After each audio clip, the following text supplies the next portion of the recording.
It's my pleasure now to introduce our speaker for this morning, Dominic Lieven. Dominic is one of those people they always say needs no introduction. Of course, I'm going to just mention one or two things. We've been friends a long time. He's a distinguished historian, chairman of a political science department, or what they call government, I think, back there. Is that what they call it? So he knows the cross-disciplinary approaches. He's written books on the origins of Russia and the origins of World War I, all about empires. Yeah, he's an expert on imperial politics. And the book I like the most is one about Napoleon and the War of 1812 in Russia. So today, Dominic will speak. We have an hour and a half on imperial geopolitics in Eurasia and the world. Dominic, it's yours. Thank you very much, Ron, and thanks to Anna and everyone for making this possible. I have vastly too much to say for one lecture. This ought to be 2, if not 3, but I will attempt not to gabble. Also, not to keep you here till lunchtime. Okay, imperial geopolitics. Why don't I start off with just briefly explaining what I mean by empire? By empire, and this is a very Heath Robinson definition, I mean first, enormous scale, size. Secondly, I mean great diversity, which above all means multi-ethnicity. And thirdly, and most importantly, I mean power. Scale, size. The basic point about size is terribly obvious. Size implies the enormous resources, apart from anything else, which are fundamental to power. But size is also an enormous challenge to governance, especially given pre-modern communications. The miracle is, given pre-modern communications, that any of these enormous polities were even marginally governable. Diversity, multi-ethnicity, also a tremendous advantage in one sense to empire. One of the great boasts of empire was that the ruler was the monarch of many peoples, the king of kings, etc. But it was also a challenge. Diversity, managing diversity is a challenge. If I was going to generalize, I would say that the modern era has to some extent made size, scale, easier to manage because of modern technology. It has shrunk distance. On the other hand, it has made diversity, particularly multi-ethnicity, harder to manage, given the politicization of ethnicity, ideas of popular sovereignty, and the definition of a people through ethno-linguistic historical categories.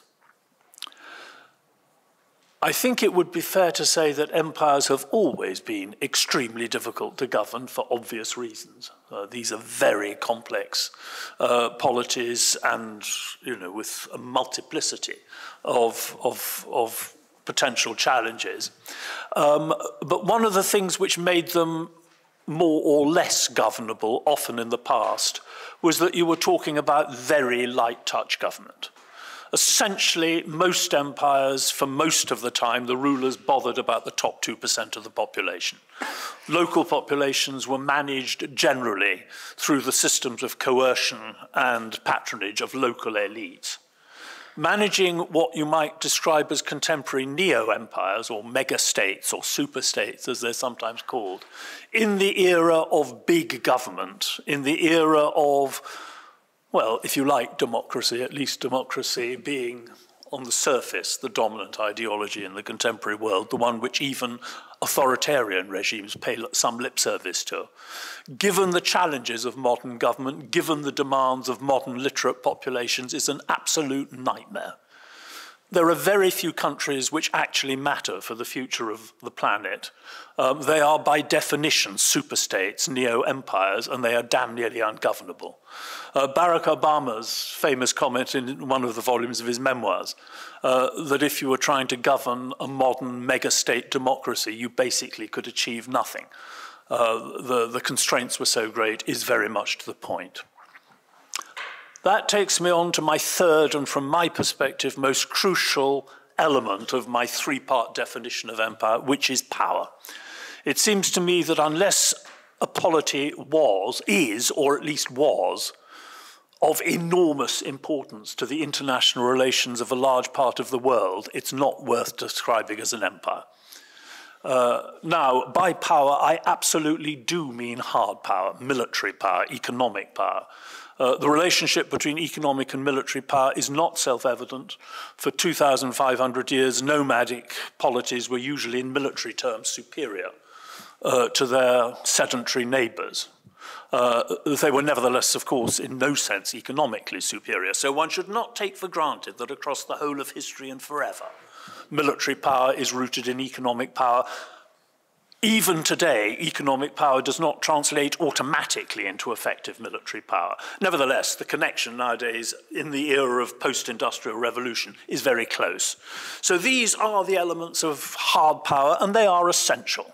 I think it is one of the failings of academia, and certainly history departments, in my experience, that these have been very unfashionable subjects for really all of my career. They matter a lot. Empires fall usually as much as anything over issues of military power and military mismanagement. Nevertheless, I'm the last person in the world to claim that military and economic power, hard power, is more important than the various elements of soft power, ideological, cultural, you name it. In the end, what matters most about empire, what makes the most interesting empires are those which are linked to some great universal religion or high civilization, because in that sense they determine not just who runs the world, but what values run the world. And that is, of course, quintessentially soft power. One sort of concrete example, two empires about which I used to know nothing and now have a little knowledge, are the Mongol Empire and the early Caliphate, in other words, the Caliphate of the Umayyads and the Abbasids. Both are rooted, in terms of hard power, in the military power, the military superiority of nomadism. But there is no question that in terms of nomadism, Mongol military power is much more formidable than the power of the Arabian nomads who founded the Caliphate.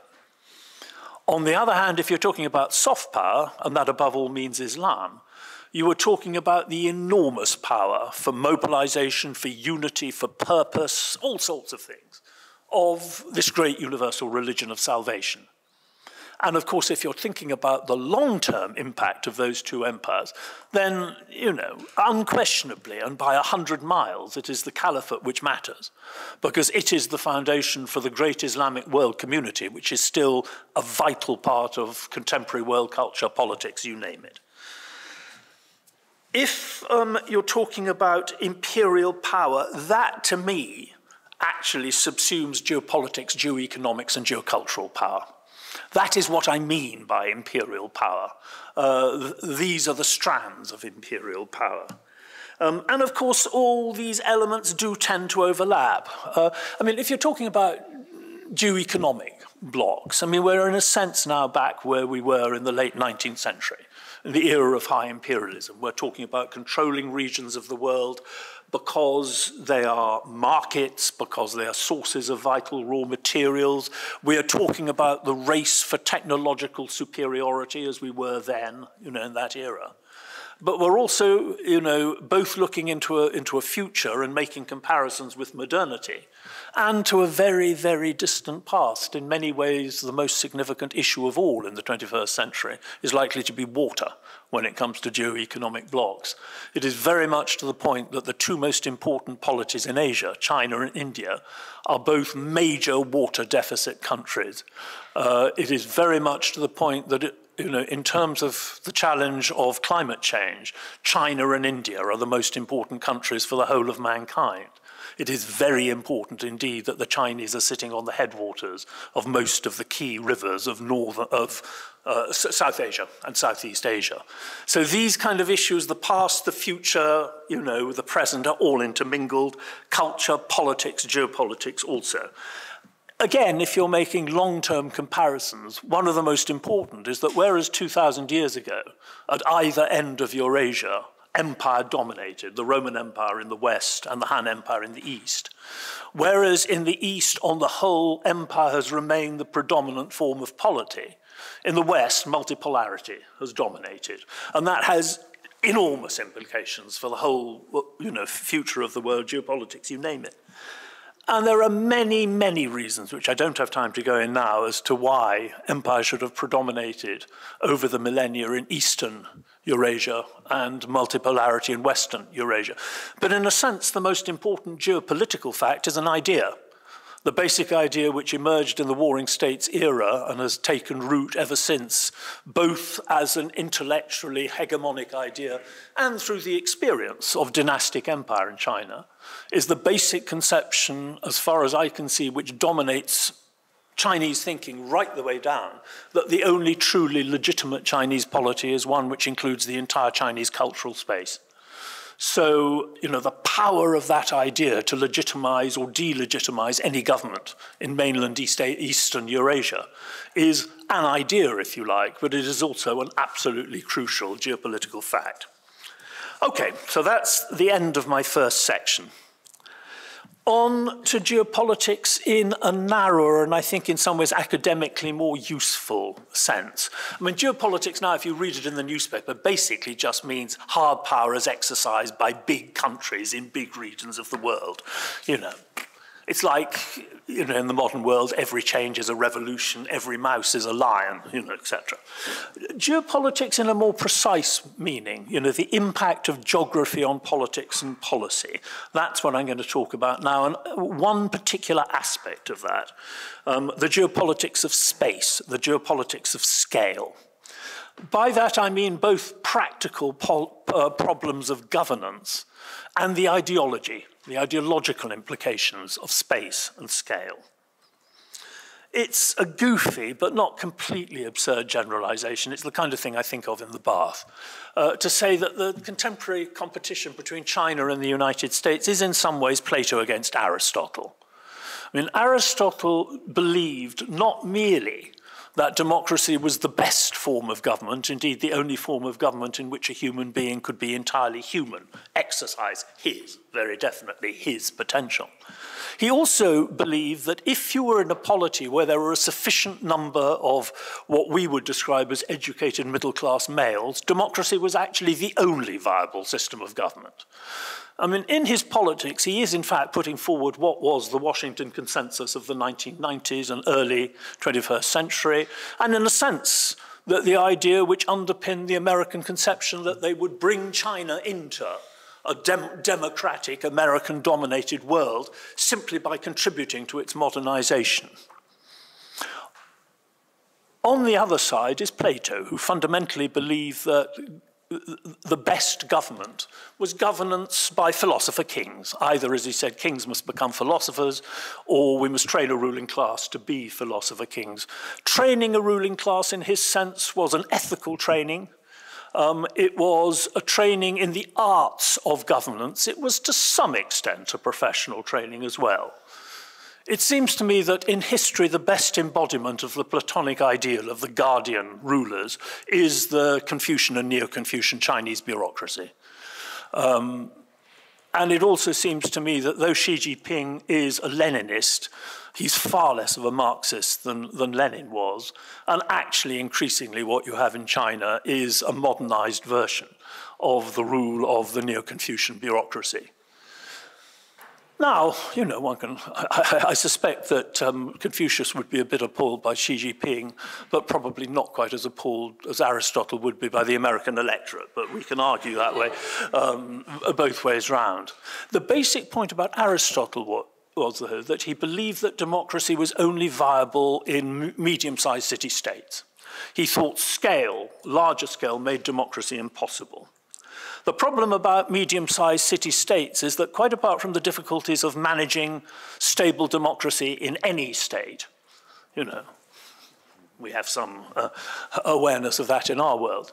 You also have the very obvious fact that medium-sized city-states cannot defend themselves against larger and more powerful external foes. That is true of monarchies. It is also even more and obviously true of empires. Attempts to create lasting confederations of city-states have never worked for long. And that, of course, is relevant now when we ask ourselves whether the European Union can ever realize its potential as one of the 4 or 5 superstate superpowers in the 21st century. So on the whole, if you're looking at Eurasia, the history of Eurasia in terms of power politics has been the history above all of empire. And that has been a history of the rise and fall of empires. Very complex, each one with its own story, but fundamentally about the agglomeration of power through conquest, the agglomeration of resources, and then the enormous problems of governance. Once you've stopped expanding and you're trying to actually create stable systems of taxation and military power in these enormous areas, much of this boils down to building a stable alliance between the monarchy and various forms of landowning elites to share what you could politely call the peasant surplus and the proceeds of taxing international trade. Sounds wonderfully simple. It is, in fact, extremely complicated. A wrinkle on this is that, going back to what I said before, the predominance for 2,500 years of nomadic military power, most of the greatest empires of Eurasia are founded by what were initially nomadic war bands. That would be true, obviously, in the Middle East, the Seljuks, then the Ottomans. It's true of the Mughals. It's true of, to some extent, the Tangs, certainly of the Mongols, the Yuan, and the Manchus, the Qing. And there you have a specific, and in cultural terms, absolutely fascinating history, which is much of what I was writing about in my last book, In the Shadow of the Gods.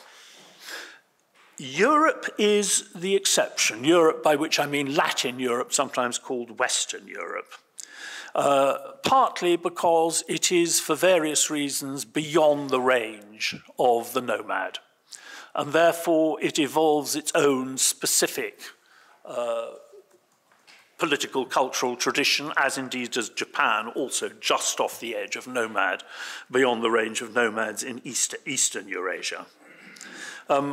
Multipolarity in Latin Europe I've already mentioned. But multipolarity which becomes in time the domination of the multipolar system by middle-sized monarchies, of which France is usually the most formidable. And the great, ideologue's the wrong word, the most famous justifier, if you like, legitimizer of the French monarchy, Montesquieu. Remember his argument that empire, because of its scale, requires autocracy. City-states can't defend themselves. The whole point about the monarchy, and of course for him he meant the French monarchy above all, is that it is of a sufficient scale both to provide power and to allow freedom, a system, as he put it, based on honour. But what he meant was aristocratic freedom. And of course, he had his own axe to grind, but you could see what he was talking about. In many ways, in the 18th century, the most formidable polities in the world did increasingly seem to be the European monarchical great powers. If you look actually at some of the work done on why the Industrial Revolution began in England, not China, an argument is often made that actually governance, matters including public debt, the whole lot, were just so much more easily arranged in a relatively integrated medium-sized polity than in vast expanding China. And the argument is also made that it is not a coincidence that the Industrial Revolution, when it moves to Asia, moves worse to island Japan, which is a sort of ideal nation state beyond the imagination of even your European kind of nationalist, for various obvious reasons.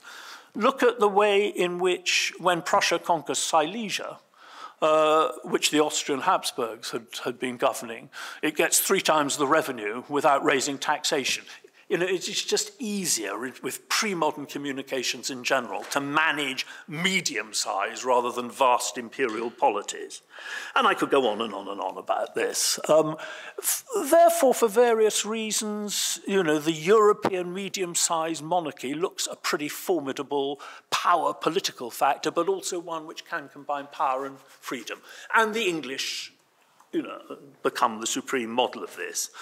But of course, part of this power is increasingly also that these medium-sized monarchies in Europe then begin to conquer empires overseas. And by the second half of the 19th century, as we move into what is sometimes called the first era of mobilization, the growing sense emerges that actually the medium-sized monarchy, the medium-sized proto-nation state is not enough. You've got to be an imperial nation state. And that perception is, triumphs for a number of reasons, complicated, of which I will only be able to mention 3. End of second section. I'm just about winning. The first is globalization itself. It is the increasing sense that Europe and the European national communities can only thrive if they control overseas markets, sources of raw materials, etc., etc., etc. Think of the arguments which went into the obsessive German debate about Weltpolitik at the end of the 19th century.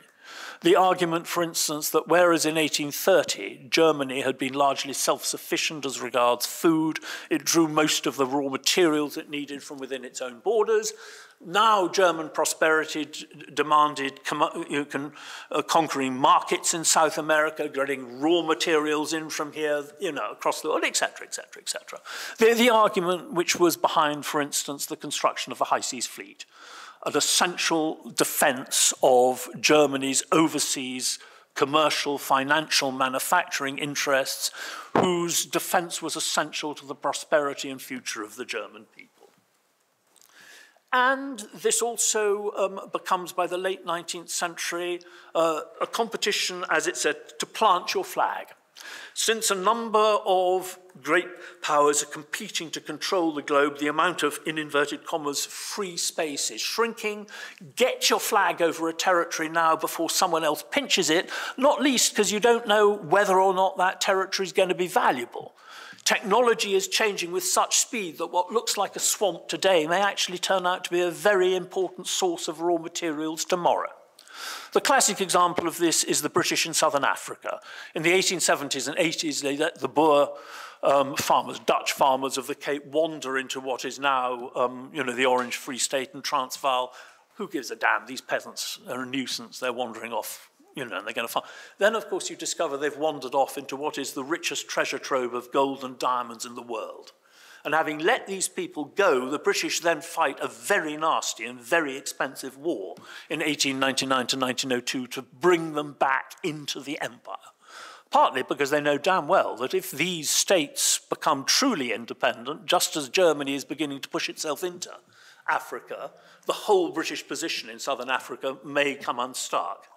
So the argument for getting your flag everywhere because you've got to keep someone else out because you don't know when an area is suddenly going to become strategically important. It is also not just a question, of course, that the gold and diamonds are there, but that deep mining technology has evolved sufficiently in the last 30 years to get it out. Well, alarm bells should be going off because this is the struggle nowadays for Earths and this and that and that and that and that and that, which is obsessing the newspapers. Dominate AI, control water, all the issues which I've already briefly mentioned. So globalization is one reason why the name of the game is becoming empire again in terms of power. The second and more important is technology. Technology shrinks space. Above all, this means the railway, the telegraph, refrigeration, you name it. Remember Halford Mackinder, the first great British geopolitician. He argued that modern technology now made it possible to colonize, exploit the heartlands of continents. He believed that that would enable land power to once again reassert itself after 300 years in which the globe had been dominated by sea power. In the Russian case, this is to do with railways and the ability to link iron and coal resources through the railway. But each empire is slightly different, but the basic issue is a simple one. Modern communications totally changed the geopolitics of land power and sea power, in the opinion of John Seeley, of Halford Mackinder, and indeed a whole slew of German geopolitical thinkers as well. And then there is the third and possibly the greatest reason why the name of the game for European statesmen and public intellectuals seems to be empire, and indeed for Japanese ones as well. Given the rise of the United States, given the fact that the United States has survived the great crisis of the 1860s, which most European conservatives thought would lead to the demise of the United States and therefore of the democratic model of imperial power, It is self-evident by 1900 that having survived that crisis and then gone in for 2 generations of breakneck demographic and economic growth, the United States is going to be potentially a power on the scale that no purely European nation state can match. The only way to match American continental scale resources, etc., is to have continental scale and resources of your own, and that is only possible through empire. And that is the fundamental geopolitical foundation for the so-called age of high imperialism. And again, I mean, the basic thinking is, after all, correct. Who do we talk about? Which polities do we talk about as potential superpowers today? China, the United States, India, the European Union, perhaps, etc., etc. But there is a howling great contradiction. At the same time as empire appears to be essential to international power, in domestic politics, the most effective means to consolidate a community, legitimize government, create a polity in which citizens feel a sense of solidarity and obligation both to each other and to their government, seems to be the nation. The power of the nation, usually rooted in conceptions of language, ethnicity, history, sometimes also of citizenship, seems to be the way to create an effective polity committed to an effective state, legitimizing that state. This seems to be the lesson of 19th century European and global history. So you've got a problem. How do you actually combine the international power of empire with the domestic power and legitimacy of the nation, given the fact that by definition empires are enormous, usually multi-ethnic, and therefore at cross purposes with the principle of the nation? Remember that nationalism is certainly cultivated by elites and governments. It is certainly cultivated in the era of the early Industrial Revolution to try to manage what is seen as the disintegrative forces of industrialization, loss of religious faith, living in anomie in the great industrial cities, and very specifically in political terms, as a counter-ideology to radical socialist, etc., challenges to the existing order and existing elites. But nationalism also comes from below.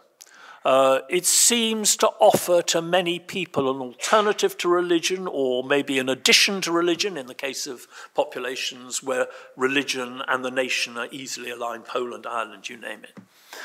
It seems to offer to individuals bewildered by the tremendous changes as they're ripped out of their villages and pushed into the rather anomalous cities of the Industrial Revolution, some sense of community, some sense of purpose, some sense even of immortality. I may die, but the nation to which I belong will live forever. Some degree of heroism, some cause to which I can sacrifice myself. You know, we live very short and rather humdrum and meaningless lives. The search for purpose, the search for something bigger than ourselves is almost inherent in the existence of conscious human beings. I mean, personally, I think dogs have a happier existence. A well-treated dog is happier than most human beings, but that's a separate rabbit hole I won't disappear down at the moment. So you've got this problem. And if you're looking at it from the perspective of the rulers, one answer to the problem is to try to turn as much as possible of your empire, the core of your empire, into what you might describe as a nation, defined in ethno-linguistic, historical terms. This is Russification in the Russian Empire, if you like, and above all, the determination that Ukrainians and Belarusians will, in political terms, remain Russian in their thinking, not form separate nationally conscious communities. One wrinkle on this in the British case is the attempt to create Greater Britain, Seeley's great dream, a greater white British nation made up of Canada, New Zealand, Australia, South Africa, and Britain itself. The white colonies coming together into a Greater Britain, to some extent on the model of the United States as a sort of federal union. And there are many, many other variants of this. NB Why is it that China is a superpower now? It is because China is not just the greatest and oldest of all the imperial traditions. It is, of all the great empires, the one which has come closest to achieving the goal of turning the core of the empire into a nation. The first time I ever went to South China, I remember my extreme excitement in going through these minority Miao villages and actually seeing the process in front of my eyes as Miao peoples are being transformed by the state system of education into Mandarin-speaking Chinese citizens. It's as if the Roman Empire had survived in Europe for 2,000 years, and I was out in deepest Romania watching an imperial school system turning Romanians into Roman citizens.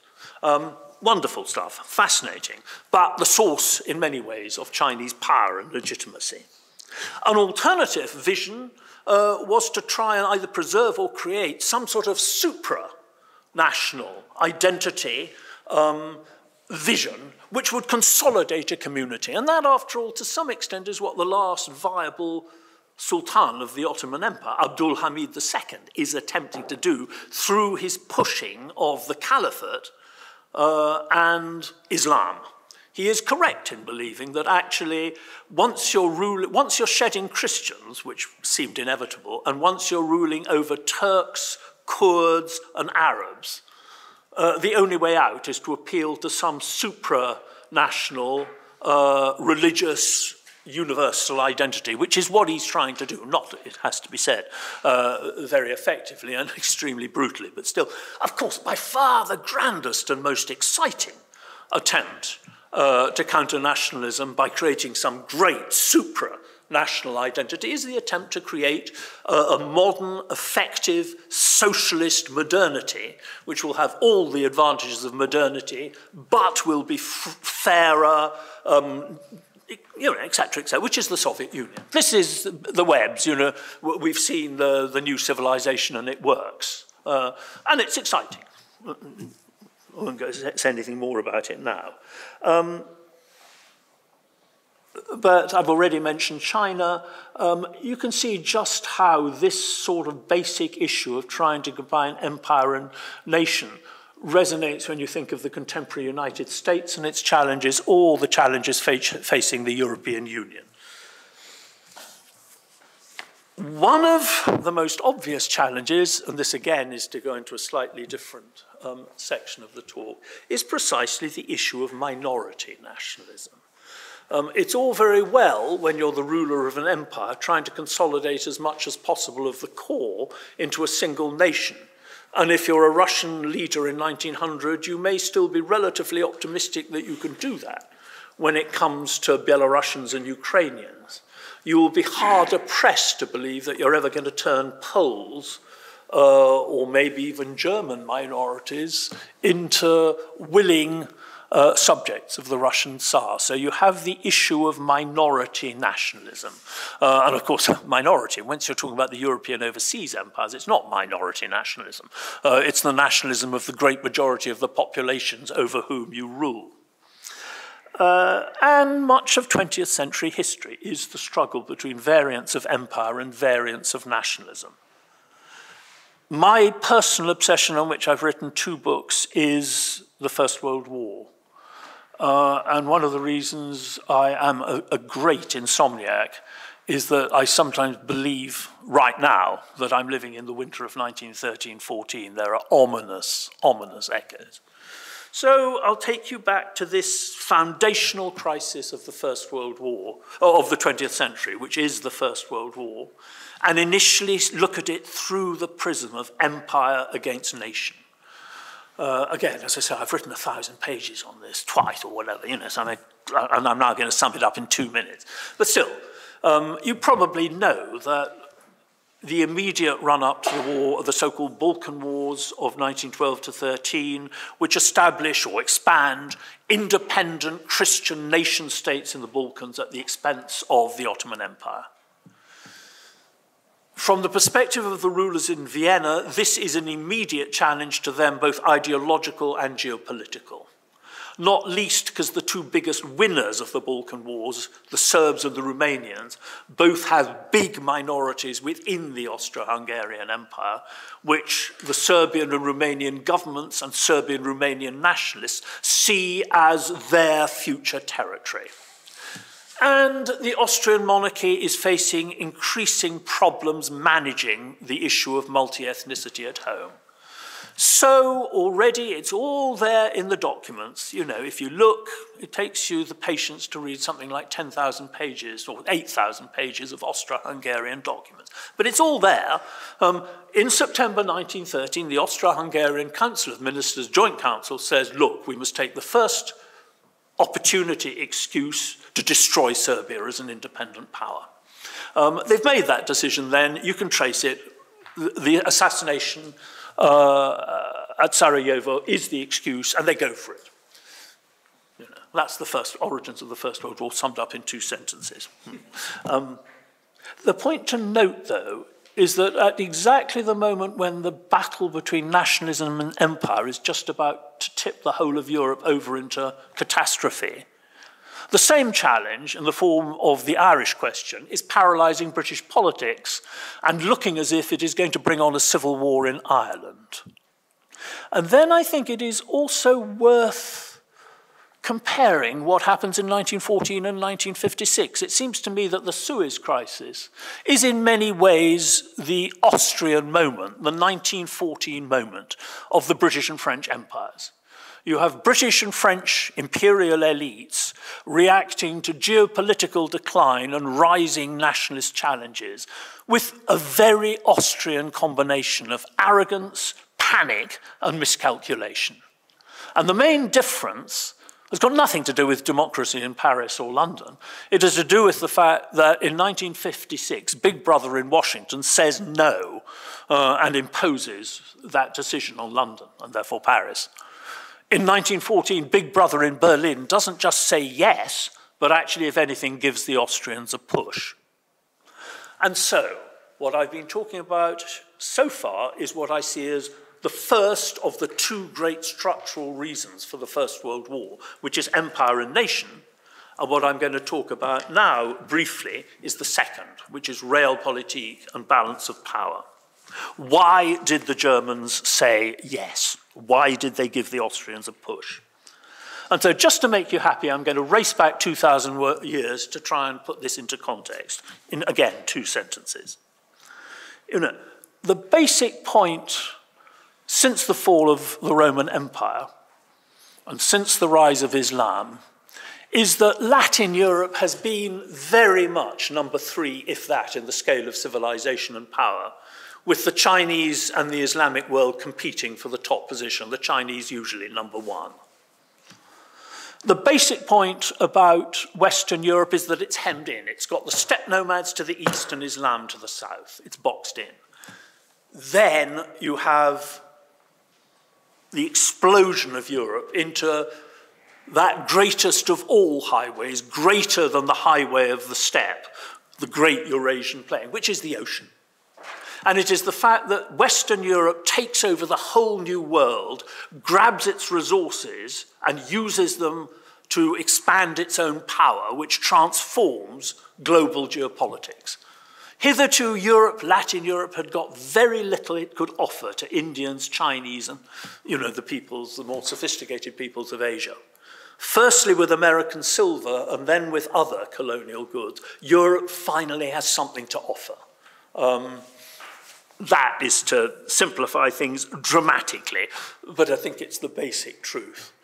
When you date European predominance in the world is a matter of dispute. I don't think many people would deny that by the second half of the 18th century, Latin Europe, Western Europe, well, including the Russian Empire, but I'll talk about that later, are the dominant, the most powerful polities in the world. It is also the case that by the second half of the 18th century, it becomes increasingly clear that number 1 among the European powers are the English, or the British, if you want to call them that. It is, after all, the 7 Years' War, 1756 to 63, that establishes that America, North America, and India will be Anglophone, not Francophone. And that order of Western predominance of the world and the Anglos within the West, established by the 7 Years' War, was challenged in the Revolutionary and Napoleonic Wars, in the two World Wars, in the Cold War, and each of those challenges failed.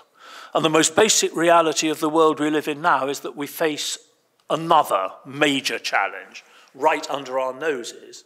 And that on the whole, I would say, the West and the Anglo world is, in relative terms, weaker than it was in the Cold War, in the two World Wars, and in the 19th century.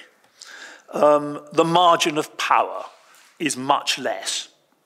And there are all sorts of ways in which one can measure this, but one little piece I always liked was Mahan, the American admiral who was the great advocate of naval power, geopolitical thinker, late 19th, early 20th century. He wrote in a little essay in 1899, it was one of these think pieces about what's the next century going to mean. He said that the future of the world would depend on whether the Anglos could conquer the Asian middle classes for their values. And that actually is still quite subtle, I think. It is, after all, at the basis of American modernization theory. And I like it partly because I sit in the middle of this. I've been married to a Japanese woman for 40 years. She was the first Japanese woman to graduate from London Business School. In one sense, I look at the world from Tokyo through the eyes of a woman who is very much a member of the Japanese establishment, but is at the same time very against that establishment because she's a determined feminist. And actually, you know, the issue of whether Asia and the Asian middle classes are conquered for Western values is not the same as the question of the role of women in the world, but it is very, very closely connected to it.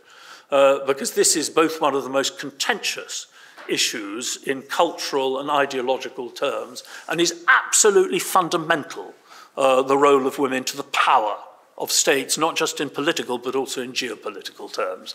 So, you know, I can't go on about this. There's a rabbit hole I could dive into for the rest of the week, but I just leave it out there with you. If you look at the initial basis of Anglo power, they are British maritime, commercial, financial, and to some extent, manufacturing power. They are also the way in which the European state system operates and is manipulated by the British. The fundamental point here is that a small island off the northwest coast of Europe could not go on to conquer and sustain a global empire unless it was able to manage the security of the motherland, the core of the empire, very cheaply by international standards. And that is the main function of the European balance of power. So long as the continental balance of power operates and no one power dominates Europe, the British, by manipulating that balance of power, can actually maintain their own security and their metropole at very low expense by comparative historical terms. The basic point about the European balance of power and the European state system is that it is difficult but possible for one European polity to conquer what I think of as the Carolingian core of Europe. In other words, the territories ruled over by Charlemagne, in other words, the 6 initial founder members of the European Union: France, Germany, the Low Countries, Italy. It is very difficult from that base, however, to go on to conquer the rest of Europe and create a genuine empire in Europe. Napoleon tried, the Germans tried twice, they all failed. The basic problem is that to mobilize sufficient resources from the continental core to conquer the 2 great peripheral power centers in Europe, Britain beyond the Channel and Russia beyond the Polish and Belarusian plains and swamps, is an immense challenge. It's not impossible. That's Europe's tragedy in the 19th and 20th centuries. Sometimes you think you're just about to get there, but it is very difficult because it requires an enormous amount of power, and it also requires a different kind of power. You need a maritime power to get you across the Channel and keep you there, and you need a military and logistical power to get you to Moscow and keep you there in the heartlands of Russian power south and east of Moscow. As I say, it's been tried 3 times and it failed 3 times. Initially, this basic British hegemony is enormously strengthened by the fact that in the first half of the 19th century, Britain becomes the first industrial power. And that strengthens the European system, it strengthens Britain's global role. Problems come when the Industrial Revolution spreads to continental Europe. And that initially means, with the rise of, with the Industrial Revolution in Germany, then German unification in 1870 to 71, then the German-Austrian dual alliance of 1879, which create a Germanic bloc in Central Europe, which is the cutting edge of the European economy. And that is a challenge to the British, and most English-speaking work on the origins of the First World War obsess about it as being the cause of the First World War. It wasn't.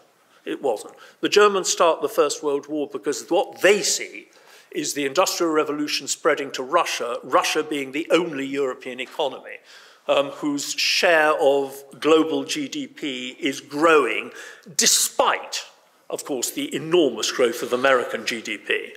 Germany, in relative terms, even at the height of its advance, is in fact retreating in global terms. Russia is just beginning to advance. The Germans see that if economic development continues in Russia at its present rate, Russia will be Europe's hegemon within a generation. And they were largely right. Germany in 1939 has made a great recovery from the Depression, etc., under Hitler. But actually, Russia is already moving into a different realm in terms of actual and potential power. Relative to 1914, Russia, despite all the catastrophes of the 20s and 30s, is much more powerful, and Germany is much less powerful than had been the case in 1914. So there was a ghastly logic in what the Germans were doing. Nevertheless, the fundamental German decision in 1914 is we go now. We'll win now, we'll lose in a generation. And that is the most fundamental reason, structural reason, why the First World War happened. A point to note, and I'm almost there, a point to note, is that the Germans very nearly did win the First World War.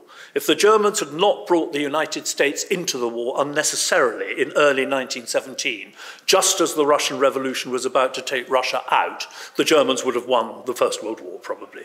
You have to remember, you do not need, to win the First World War, you don't need to win on the Western Front.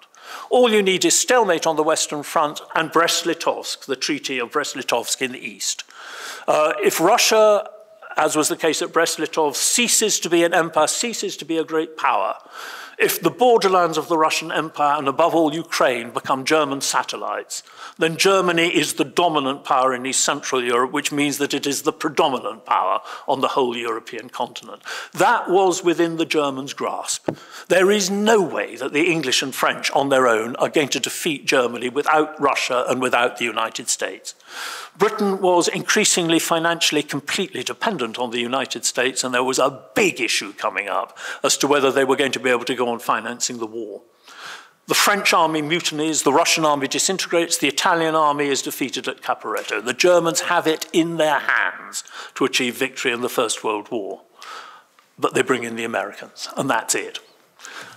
And that helps to explain much of the tragedy of European geopolitics between the wars. The basic point is the First World War starts above all else as a war between the Russian and two Germanic empires for predominance in East Central Europe.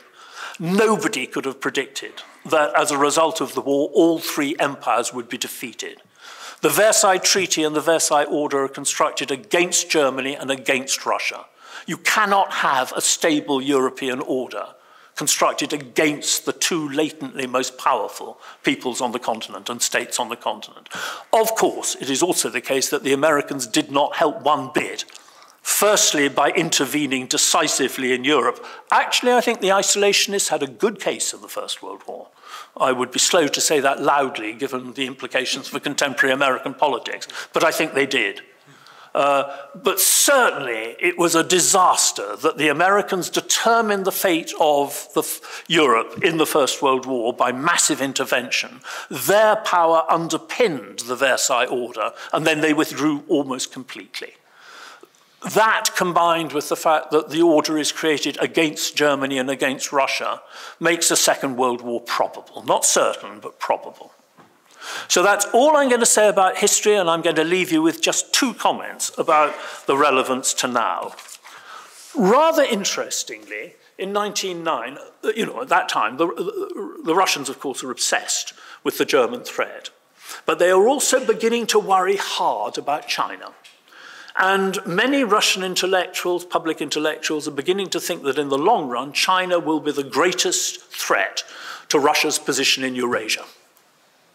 And a very intelligent and extremely unpleasant right-wing public intellectual called Mikhail Menshikov writes a piece in Novoye Vremya which says, calm down, it'll take the Chinese 3 generations to recover. By that time, the English will long since have been kicked out of India, and India will be our natural ally, Russia's natural ally against Chinese hegemony in Eurasia. So, things have changed, but basically you can make these calculations longer run. And I remember when I was teaching at Harvard in '93, I went to dinner with Akira Irie, who some of you may know. Very nice man and very fine historian of international relations in East Asia. And I depressed him immensely because he was enormously committed to bringing China into the democratic and liberal capitalist world order by telling him that, in my opinion, if we'd failed to bring Germany into that order peacefully in the early 20th century, the chances of doing the same with China were slim. Pretty obviously, both in power political terms and in cultural terms, it was far easier, in principle, to bring the Kaiser's Germany, semi-liberal, entirely European, capitalist, Protestant-dominated, into the world order dominated by Britain and the United States than it was going to be to bring in China. Apart from anything else, because Germany is just one, admittedly primus inter pares, of the European powers, it is not nearly as enormous a geopolitical weight as Imperial China. The unity of Eurasia, continental Eurasia, under Chinese rule. And secondly, and even more obviously, China is much more alien in terms of its history than the Kaiser's Germany was. So there were going to be real difficulties, and there are real difficulties. It does not surprise me in the slightest that China is a very difficult country to integrate into a world order created by, and to some extent for, the Anglo-Americans. So that's the first thing I'll say. The second is more basic. Look, I've been talking about much of world history and international contemporary politics in an hour. Inevitably, you talk in terms of vast generalizations, structures, this and that. It sounds as if individuals play no role. Don't believe a word of it. On the one hand, my books have been about geopolitics. They've been about big issues, structures, hereditary monarchy as a system of rule, you name it. But also, I've written biographies. I'm very much committed to the idea of the individual's role in certain contexts as being vital. And after all, my last book, which is In the Shadow of the Gods, is precisely, more than anything else, it revolves around the tensions between deep structure and the individual. That is, again, a book which took rather a long time to write, so I will not try and summarize it in my last 2 minutes. But again, I will stay with my obsession, which is the winter of 1913-14, the origins of the First World War, which, believe you me, hang over us. The war still is the answer to many of the problems we face now. It's absolutely fine to talk about the deep structural issues which were immensely important in bringing about the war. But you do have to remember that in the July crisis of 1914, not more than 10 people mattered in Europe. And actually, since the key decisions are made in Berlin, you take 10 down to 3. One of them is the Chief of the General Staff, General von Moltke. One of them is the German Emperor King of Prussia, William II. And the third is Theobald von Bethmann-Hollweg, the German Chancellor. And of those 3 people, actually only one really matters, which is Bethmann-Hollweg. Moltke says the same as he's always been saying, that from the military perspective, go now. We will win now, we will lose in 10 years' time, 20 years' time. The Kaiser, who is, of course, in the end, the ultimate decision maker, actually does nothing without asking Bethmann first. So Bethmann is the key person. In 1913, 1912 to 13, when there'd been a succession of crises caused by the Balkan Wars, Bertman had been the key figure for peace in Berlin. He had been the person holding back the Austrians, holding back the army, calming down the Kaiser. In the summer of 1914, he takes the opposite line. Why? Why is this individual taking the opposite line? And there are a number of reasons. I mean, one of them I like, and I think it's partly true, is that in the armaments race, which was hotting up in Europe, Prussia-Germany was at a great disadvantage because of its fiscal federal system. To have any chance of keeping up with Russian and French rearmaments, they'd had to put through a wealth tax, which, as you probably know, is of all taxes the most difficult politically. And Bethmann Hollweg had almost died of a heart attack forcing that through. The Prusso-German political system was even more dysfunctional than the contemporary political system of the United States, because not merely did you have all the divisions between institutions, you name it, but actually you had an executive which was legitimized through prescription and divine right, fundamentally, up against a legislature which is based on contemporary democratic ideas of representation. So, I mean, it is an immensely difficult system to manage. Bethmann was an infinitely, in inverted commas, better man than Putin and Xi Jinping, let alone Trump. This was in some way within the context of his time and class. This was a man of decent Christian values, etc., etc. But he was not a natural politician. He found the strains of government increasingly unbearable. And then you have to remember that to sustain himself, both in life in general and his position as, leader in particular, managing this, the Kaiser is not quite as bad as the American electorate, but he is almost as difficult to manage and almost as difficult to, persuade to reason. Bethmann is increasingly traumatized. Then his wife dies. His wife died a month before the war, a month and a half. He was dependent on her, both for his inner stability and for his ability to actually manage all the other impossible people in the neighborhood. I think something snapped. Now, I knew his granddaughter well. She was a great friend of my aunt at Christie. She said this to me. And, at the age of 25, or in my 20s, I thought, poo, this is all a lot of nonsense. This is family. I'm less convinced now. You can't divorce the statesman from the individual human being. The most important decisions, the life and death decisions, which send millions and in the contemporary world possibly billions of people to their death at the sharpest end of international politics, will be made in rooms with one or two people. They always were, they always will be. That is in the nature of power at its sharpest at the geopolitical end. It is, of course, terrifying and ridiculous that the death of European civilization in 1914 and the death of millions of individuals has a great deal to do with the death of one woman and her husband's inability to cope with his job without her. Doesn't mean it isn't necessarily true. And that's where I'll stop.